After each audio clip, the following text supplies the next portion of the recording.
गले में उंगली डाल के उल्टी करने की कोशिश और पेट से अचानक बालों का एक बड़ा सा गुच्छा बाहर निकलता है। बाप रे। हाँ, और जिसके साथ पीला बदबूदार पानी और खून लिपटा हुआ है। मतलब अगर कोई डॉक्टर इस दृश्य को देखेगा ना, तो वो तुरंत कहेगा कि ये इंसान किसी भयंकर मानसिक तनाव से गुजर रहा है। शायद इसे ट्राइकोफेजिया यानी अपने ही बाल खाने की कोई मनोवैज्ञानिक बीमारी है। बिल्कुल। मतिभ्रम या नींद की कमी किसी भी इंसान के दिमाग को हैक करके उसे सच में नर्क दिखा सकती है। सही कहा। लेकिन क्या हो जब उस इंसान के घर में बाहर से आने वाला कोई दूसरा व्यक्ति भी उन्हीं डरावनी चीजों को महसूस करने लगे। अचानक हवा में उड़ते हुए बर्तन और सीढ़ियों पर सड़े हुए मांस की बदबू। मतिभ्रम किसी एक इंसान के दिमाग की उपज तो हो सकता है, लेकिन क्या ईंट पत्थर से बना एक पूरा घर पागल हो सकता है?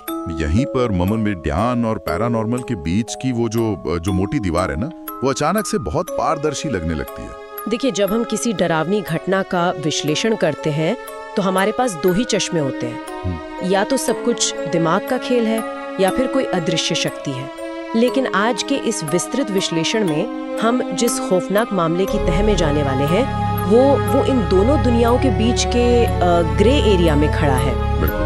ये सिर्फ एक भूतिया घर की कहानी नहीं है, बल्कि इस बात का एक क्लिनिकल केस स्टडी है कि कैसे एक सामान्य इंसान का पूरा जीवन, मतलब उसका परिवार, बैंक बैलेंस, शारीरिक स्वास्थ्य और अंततः उसकी मानसिक चेतना एक एक करके पूरी तरह से ढह जाते हैं। और इस पूरी घटना को समझने के लिए हमारे पास जो मटेरियल है वो YouTube चैनल कौस्तुभ कुमार के एक बेहद चर्चित इंटरव्यू से आता है। हाँ, इवान वाला इंटरव्यू जी। इस इंटरव्यू में पैरानॉर्मल रिसर्चर इवान ने पश्चिम बंगाल के कौन्नगर में घटित एक 50 वर्षीय सरकारी कर्मचारी के पतन की जो दास्तान साझा की है, मतलब वो अंदर तक झकझोर देती है। जब मैं इस इंटरव्यू के नोट्स पढ़ रही थी ना, तो मुझे ये किसी साइकोलॉजिकल हॉरर फिल्म के शुरुआती सीन जैसा लगा। एकदम।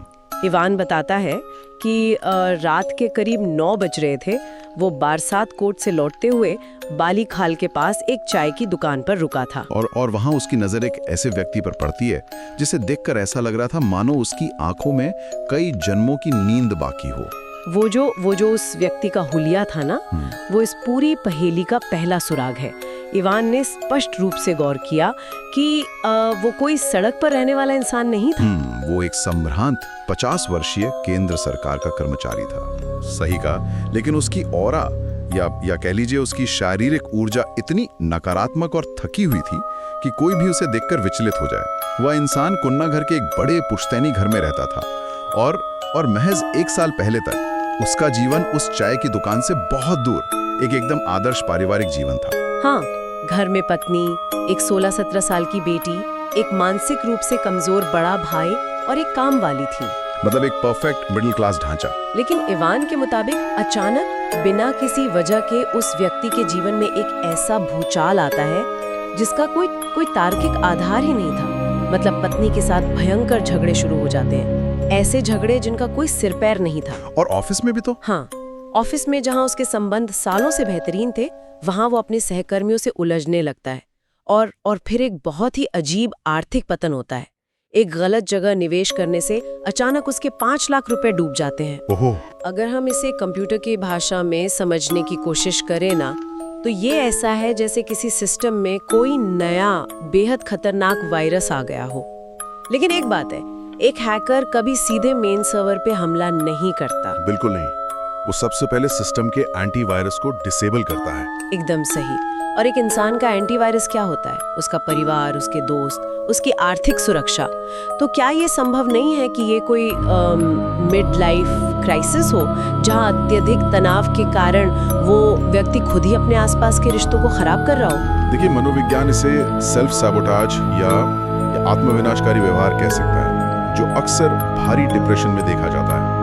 लेकिन अगर हम तांत्रिक या ऑकल्ट कार्यप्रणाली को देखें, जिसका दावा इवान करता है जी, तो इसे आइसोलेशन टैक्टिक कहते हैं। Isolation tactic? हाँ, दुनिया की कोई भी परजीवी या नकारात्मक शक्ति सीधे तौर पर किसी को शारीरिक नुकसान नहीं पहुंचाती। वो सबसे पहले इंसान को सामाजिक और भावनात्मक रूप से अलग थलग करती है। मतलब उसे अकेला कर देती है। बिल्कुल। जब इंसान भीतर से अकेला पड़ जाता है, जब उसे सांत्वना देने वाला कोई नहीं बचता ना, तब उसका मनोवैज्ञानिक सुरक्षा कवच टूट जाता है।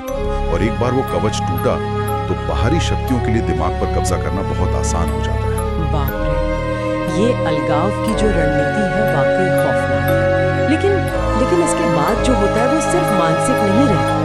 इवान के इंटरव्यू का वो हिस्सा जहाँ जहाँ शारीरिक यातनाएं शुरू होती हैं वो बहुत अजीब है। हाँ, वो खरोच वाली बात। जी, अचानक उस व्यक्ति की 16-17 साल की बेटी की गर्दन और पेट पर 3 उंगलियों के गहरे खरोच के निशान मिलने लगते हैं। और ये कोई मामूली खरोच नहीं थे, ये इतने क्रूर थे कि उनमें से बाकायदा खून निकल रहा था। और ये हर 2-3 दिन में होने लगा था। बिल्कुल। अब अगर हम यहाँ थोड़ा वैज्ञानिक दृष्टिकोण रखें, मतलब क्या ऐसा नहीं हो सकता कि वो किशोरी गहरी नींद में किसी अवचेतन तनाव के कारण खुद को ही खरोच रही हो? सोमनाम्बुलिज्म या नाइट टेरर्स में हमने ऐसे मामले देखे हैं जहां इंसान नींद में खुद को घायल कर लेता है। आपका यह तर्क मनोविज्ञान की किताबों के हिसाब से एकदम सटीक बैठता है, लेकिन यहाँ एक बहुत बड़ा पेंच है। क्या? जब बेटी डर जाती है तो उसकी माँ उसे सुरक्षित महसूस कराने के लिए उसके साथ सोना शुरू कर देती है, और जैसे ही माँ साथ सोती है, बेटी पर खरोच आना अचानक पूरी तरह से बंद हो जाते हैं। ये तो अजीब है। अगर ये सिर्फ नाइट टेरर या खुद को खरोचने की कोई मनोवैज्ञानिक बीमारी थी, तो बगल में माँ के लेटने मात्र से उस किशोरी का बायोलॉजिकल ट्रिगर अचानक से कैसे बंद हो गया? और इससे भी बड़ा सवाल यह है कि खरोंचे तो बंद हो गए, लेकिन ठीक 2 दिन बाद माँ गंभीर रूप से बीमार पड़ गई। ओहो, हाँ, इवान ने बताया था कि माँ को तेज बुखार और गंभीर पीलिया हो गया था, यानी उसका बिलीरुबिन का स्तर खतरनाक रूप से बढ़ गया था। वो प्रलाप करने लगी थी, अजीबोगरीब बातें बोल रही थी। और यहीं पर मेडिकल साइंस के सामने एक बड़ी चुनौती खड़ी हो जाती है। जब उस व्यक्ति ने डर के मारे अपनी पत्नी और बेटी को सुरक्षा के लिए उनके मायके भेज दिया, तो चमत्कारिक रूप से महज 3 दिनों के अंदर पत्नी का पीलिया और तेज बुखार पूरी तरह से ठीक हो गया। क्या बात कर रहे हैं? सिर्फ 3 दिन में? हाँ, 3 दिन में इतने हाई बिलीरुबिन का बिना किसी बड़े क्लिनिकल इंटरवेंशन के सामान्य हो जाना शरीर विज्ञान के सामान्य नियमों के खिलाफ है। लेकिन अगर हम इसे शरीर के स्ट्रेस रिस्पॉन्स से जोड़कर देखें, तो क्या कोई तार्किक व्याख्या मिलती है? मतलब जब इंसान एक भयंकर मनोवैज्ञानिक डर या फ्लाइट और फाइट मोड में होता है, तो उसका शरीर भारी मात्रा में कॉर्टिसोल और एड्रेनलिन छोड़ता है। बिल्कुल छोड़ता है। और अत्यधिक कॉर्टिसोल सीने इम्यूनिटी और लिवर फंक्शन पर हमला करता है। क्या यह संभव है कि उस कोनगर वाले घर का वातावरण इतना तनावपूर्ण हो गया था कि पत्नी का लिवर सचमुच काम करना बंद कर रहा था? और मायके पहुंचते ही जैसे ही वो मनोवैज्ञानिक दबाव हटा, शरीर ने बायोलॉजिकल रीसेट कर लिया। देखिए, ये एक बहुत ही शानदार तार्किक संभावना है। अत्यधिक डर इंसान के अंगों को शट डाउन कर सकता है, लेकिन इस मेडिकल इत्तेफाक के बाद पत्नी के मायके वाले एक दूसरी थ्योरी लेकर आते हैं। अच्छा, कौन सी थ्योरी? वास्तु दोष। उनका मानना था कि कोनगर वाले घर की ऊर्जा बिगड़ गई है। हालांकि वो 50 वर्षीय व्यक्ति इस तर्क को सिरे से खारिज कर देता है। उसका कहना था कि उस घर में पिछले 22 सालों से रोज नियम निष्ठा के साथ पूजा हो रही है। ठाकुर घर बिल्कुल वास्तु के हिसाब से बना है, तो 22 साल तक जो घर सुरक्षित था, अचानक उसकी वास्तुकला में कोई दोष कैसे आ सकता है? ये तर्क तो बहुत मजबूत है। मतलब ईंट और पत्थर अचानक अपनी प्रकृति नहीं बदलते, लेकिन पत्नी और बेटी के जाने के बाद वो व्यक्ति उस विशाल पुराने पुश्तैनी घर में लगभग अकेला रह जाता है। हाँ। मानसिक रूप से बीमार बड़ा भाई और दिन में आने वाली काम वाली ही वहाँ थे। अब वो पूरी तरह से आइसोलेट हो चुका था। हाँ, जो हमने शुरुआत में बात की थी। अलगाव। और इवान के मुताबिक यहीं से वो घटना एक मनोवैज्ञानिक थ्रिलर से एक वीभत्स हॉरर में बदल जाती है। क्योंकि अब उस व्यक्ति का दिमाग और उस घर की कथित ऊर्जा दोनों अपने चरम पर पहुंचने वाले थे। उस व्यक्ति को घर में जले हुए मांस और सड़ी हुई लाश जैसी बदबू आने लगती है। उसे सीढ़ियों पर और बाथरूम में खून के जमे हुए थक्के मिलते हैं, बिल्कुल पीरियड्स के खून जैसे। हाँ। वो इतना घबरा जाता है कि तनाव से बचने के लिए शराब पीना शुरू कर देता है, जो कि स्थिति को और बिगाड़ देता है। हाँ, और फिर वो खौफनाक रात आती है जिसके बारे में हमने चर्चा की शुरुआत में बात की थी। उल्टी वाली घटना। इवान बताता है कि वो व्यक्ति सच में वो बालों का गुच्छा लेकर डॉक्टर के पास गया था। और डॉक्टर भी हैरान थे, क्योंकि इतने सारे बाल पेट में गए कैसे और पचे क्यों नहीं। देखिए, अगर किसी को ट्राइकोफेजिया है भी ना, तो इतने बड़े गुच्छे को बनने में सालों लगते हैं। ये अचानक रातों रात नहीं हो सकता। बाप रे! और परेशानियां सिर्फ शारीरिक नहीं थी। एक रात जब घर की बिजली जाती है तो अंधेरे में उसका अपना बड़ा भाई, जो शारीरिक रूप से बहुत कमजोर और बीमार था, उस पे एक राक्षसी ताकत के साथ हमला कर देता है। क्या बात है। इवान के इंटरव्यू में उस व्यक्ति ने दावा किया कि अंधेरे में उसके भाई की आंखें लाल चमक रही थीं और उसके मुंह से अजीब सी लार टपक रही थी। ये घटना तो सीधे तौर पर उस व्यक्ति के बचे खुचे मानसिक संतुलन को भी चकनाचूर कर देती है। इसके बाद उसे नींद आना बिल्कुल बंद हो गया और जब वो थकावट के मारे तंद्रा में जाता तो उसे लगता कि कोई साया, जिसका चेहरा उसकी अपनी किशोर बेटी जैसा है, उसके साथ जबरन शारीरिक संबंध बना रहा है। वो हिल नहीं पाता था, चीख नहीं पाता था। यहाँ हमें स्लीप पैरालिसिस की कार्य प्रणाली को गहराई से समझना होगा। जब इंसान अत्यधिक स्लीप डिप्राइव्ड मतलब नींद की कमी का शिकार होता है तो उसका रेम स्लीप साइकिल पूरी तरह से बिगड़ जाता है। रेम स्लीप यानी रैपिड आई मूवमेंट। बिल्कुल। विज्ञान बताता है कि जब हम सपने देखते हैं तो हमारा दिमाग ग्लिसिन और गाबा जैसे केमिकल्स रिलीज करता है ताकि हमारी मांसपेशियां पैरालाइज हो जाएं और हम सपनों में शारीरिक प्रतिक्रिया न दें। स्लीप पैरालिसिस में इंसान का दिमाग तो जाग जाता है लेकिन वो केमिकल शरीर में ही रहता है। मतलब इंसान शरीर से बंध जाता है। हाँ, इंसान हिल नहीं पाता, दिमाग घबरा जाता है और अपने सबसे गहरे डरों को उस कमरे की वास्तविकता पर सुपर इम्पोज कर देता है। तो क्या ये संभव नहीं कि वो बेटी के चेहरे वाला साया सिर्फ और सिर्फ उसके अपराध बोध, डर और थके हुए दिमाग की हेलुसिनेशन हो? देखिए, स्लीप पैरालिसिस का ये रासायनिक मैकेनिज्म उस साए की व्याख्या बहुत सटीकता से करता है। दिमाग जब घबराता है तो वो सबसे विभत्स छवियों का निर्माण करता है, लेकिन यहाँ एक सीमा आ जाती है। कैसी सीमा? स्लीप पैरालिसिस आपके सीने पर दबाव महसूस करवा सकता है, लेकिन क्या वो दीवार पर खून निकाल देने वाली 3 उंगलियों के भौतिक खरोंच छोड़ सकता है? क्या हेलुसिनेशन इंसान के गले में बालों का एक वास्तविक गुच्छा पैदा कर सकता है जिसे एक डॉक्टर अपनी टेबल पर देख रहा हो? और क्या हेलुसिनेशन घर के कूड़ेदान से निकालकर कचरा खाते हुए किसी साई को दिखा सकता है, जो कि इवान के सोर्स में बताया गया था? बिल्कुल। यहीं पर वो सीमा पार हो जाती है जहां पर मनोविज्ञान हर चीज का जवाब नहीं दे पाता। सही बात है। और इस पूरी कहानी का सबसे बड़ा टर्निंग पॉइंट वो रात है जब इवान खुद उस कुन्नागर वाले घर में जाने का फैसला करता है, क्योंकि अभी तक जो कुछ भी हो रहा था वो उस व्यक्ति के साथ हो रहा था। हम कह सकते हैं कि उसका दिमाग खराब हो गया था, लेकिन इवान एक बाहरी व्यक्ति था। Neutral observer. जी। जिस दिन इवान वहाँ गया वो शनिवार की रात थी और सबसे बड़ी बात वो अमावस्या का दिन था। इवान ने उस रात का जो वर्णन किया है ना, वो बेहद ग्राफिक है। भारी बारिश हो रही थी। इवान के अनुसार रात के अंधेरे में वो घर एक जलजलाते हुए राक्षस की तरह महसूस हो रहा था, जो आसपास की पूरी ऊर्जा को निगल रहा। और घर के अंदर कदम रखते ही इवान को तुरंत वो सड़े हुए मांस और जलने की बदबू आती है, जिसका जिक्र उस व्यक्ति ने किया था। मतलब ये कोई मनोवैज्ञानिक भ्रम नहीं था, इवान खुद इसे सूंघ रहा था। हाँ, और जब इवान उस छोटे से बाथरूम में जाता है तो उसे एक तीव्र एहसास होता है कि कोई उसे घूर रहा है। एक अदृश्य ऊर्जा उसे इतनी जोर से धक्का देती है कि वो गिर पड़ता है और उसके घुटने से खून निकलने लगता है। बाप रे, ये तो एक सीधा भौतिक हमला था। बिल्कुल।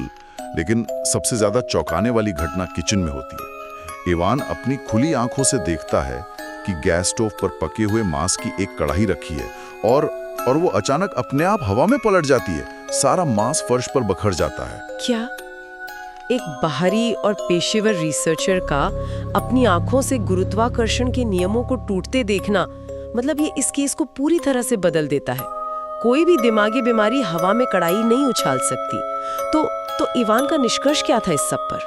इवान ने स्पष्ट रूप से कहा कि ये कोई सामान्य वास्तु दोष नहीं है। हालांकि उसने स्वीकार किया कि घर के उत्तर पूर्व दिशा में यानी ईशान कोण में भारी सीढ़ियों का होना एक वास्तु दोष माना जाता है, जो शायद उस बड़े भाई के मानसिक संतुलन को और खराब कर रहा था। लेकिन सड़े हुए मांस की बदबू, खून और भौतिक वस्तुओं का हवा में उड़ना, ये तांत्रिक दुनिया में पिशाच चालान का मामला कहलाता है। पिशाच चालान, इसका तांत्रिक विज्ञान में क्या मतलब है? देखिए, तांत्रिक या ऑकल्ट मान्यता के अनुसार पिशाच चालान का अर्थ है कि किसी ने काले जादू के जरिए एक बहुत ही शक्तिशाली परजीवी ऊर्जा को उस घर में जानबूझकर भेजा है। ये पिशाच कोई आम भटकती आत्मा नहीं होती। तो फिर क्या होता है? ये एक टारगेटेड मिसाइल की तरह होता है, एकदम सटीक निशाने वाली मिसाइल। और वो अकेला नहीं होता। इवान के मुताबिक उसके अधीन कई अन्य छोटे प्रेत काम कर रहे थे। इनका एकमात्र उद्देश्य उस व्यक्ति के जीवन की ऊर्जा, मतलब प्रतीकात्मक रूप से उसका खून, चूसना और उसे पूरी तरह बर्बाद करना था। ओहो, ये परजीवी वाला सिद्धांत तो उन सभी पैटर्न से एकदम सटीक बैठता है जिनकी हमने शुरुआत में चर्चा की थी, वो आइसोलेशन वाली बात। हाँ, क्योंकि जब ऐसी नकारात्मक शक्ति हावी होती है ना, तो वो सबसे पहले व्यक्ति को उस जगह से बांध देती है, उसे आध्यात्मिक ऊर्जा से काट देती है।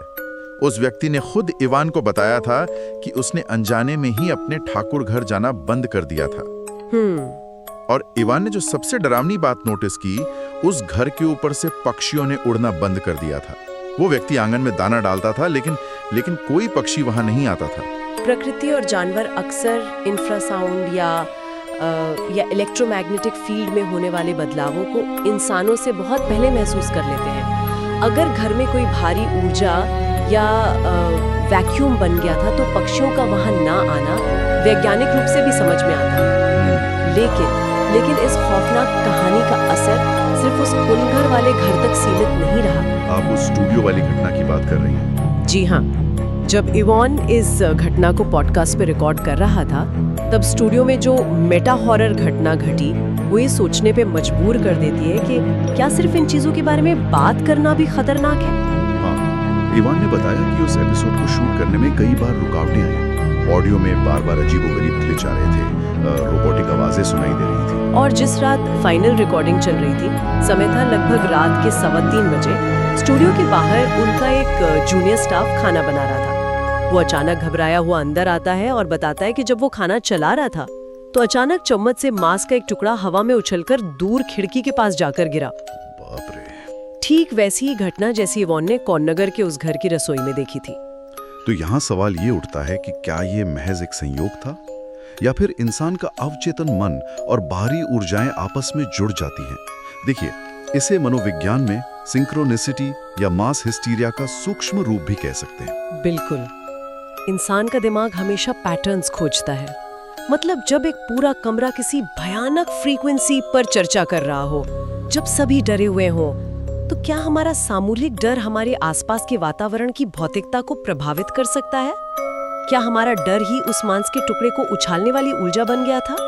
जब भय सामूहिक हो जाता है ना, तो वास्तविकता की धारणा ही बदल जाती है, चाहे वो कौरनगर का व्यक्ति हो या स्टूडियो के लोग। सच में, अगर हम इस पूरे मामले को एक जगह रखकर देखें, तो ये सिर्फ किसी पिशाच की कहानी नहीं है। ये एक इंसान के अस्तित्व के ताश के पत्तों की तरह बिखरने की कहानी है।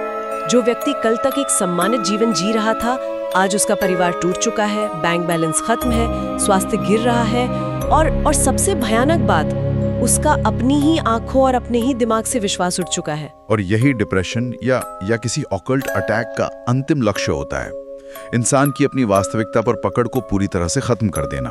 कौस्तभ कुमार के चैनल से ली गई ये कहानी हमें मानव मन की उस गहराई तक ले जाती है जहां विज्ञान और रहस्य आपस में गुथे हुए हों।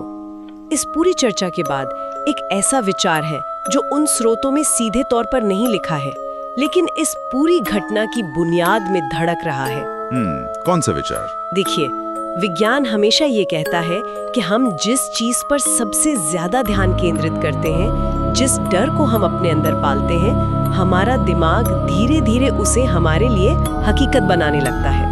बिल्कुल। तो जरा इस बारे में सोचने की कोशिश कीजिए, क्या ये संभव है कि उस घर की वो सारी भयानक नकारात्मक ऊर्जा, वो सड़े हुए मांस की बदबू, वे बालों के गुच्छे किसी बाहरी तांत्रिक द्वारा भेजे गए पिशाच ने पैदा ही नहीं किए थे? अच्छा, तो फिर किसने किए? क्या ये हो सकता है कि खुद उस व्यक्ति के अत्यधिक डर, उसके गहरे अकेलेपन और उसके चरम मानसिक तनाव ने इतनी ज्यादा मनोवैज्ञानिक ऊर्जा पैदा कर दी हो कि उसने सचमुच एक अदृश्य लेकिन भौतिक रूप से शक्तिशाली शक्ति को जन्म दे दिया हो? क्या एक इंसान का अपना डर इतना ताकतवर हो सकता है कि वो अपने ही घर में एक जीता जागता मॉन्स्टर पैदा कर दे? ये एक ऐसा विचार है जो किसी की भी रातों की नींद उड़ाने के लिए काफी है।